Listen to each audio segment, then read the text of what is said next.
Today is the day that I received my TOEIC result, which I took about 2 weeks ago, and I'm expecting probably in the low 900s maybe. Okay, let's get the drum roll.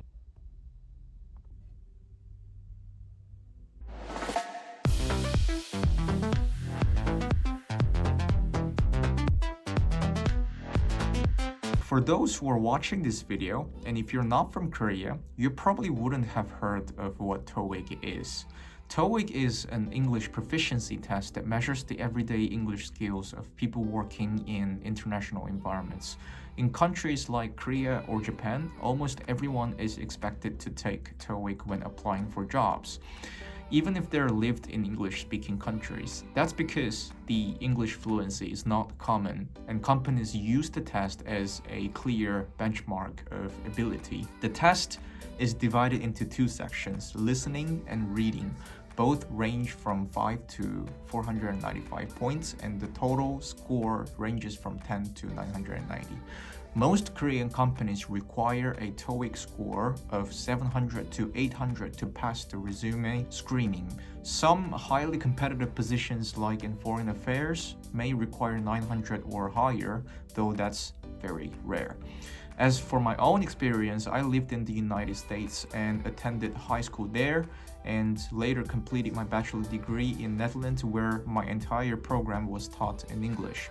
I'm currently writing novels and have already published one in English during my time as a student. Whenever I write, I always start with the English version of the manuscript before translating into Korean. For me, English is the language that I use every day. People who have lived abroad, especially in English-speaking countries, generally score between 850 to 990. In my case, I got 885. Some people might say that is very low considering my background, especially in Korea, where people tend to exaggerate averages to make themselves look more competitive.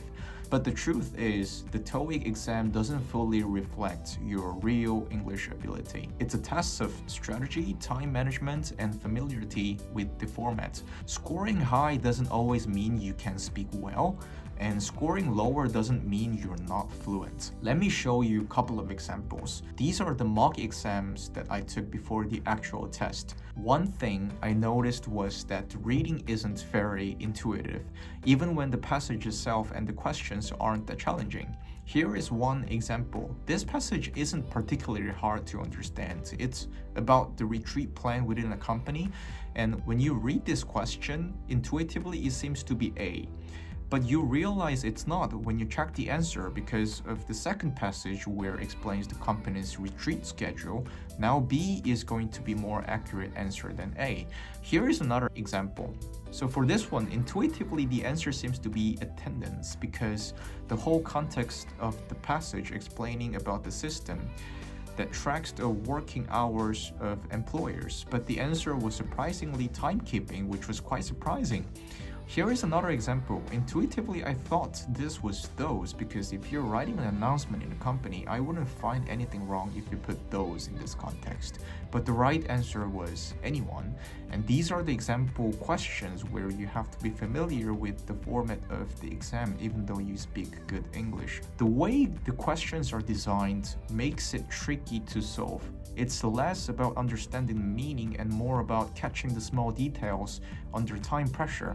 And you have to solve 100 questions in 75 minutes, which is kind of like ACT or new SAT.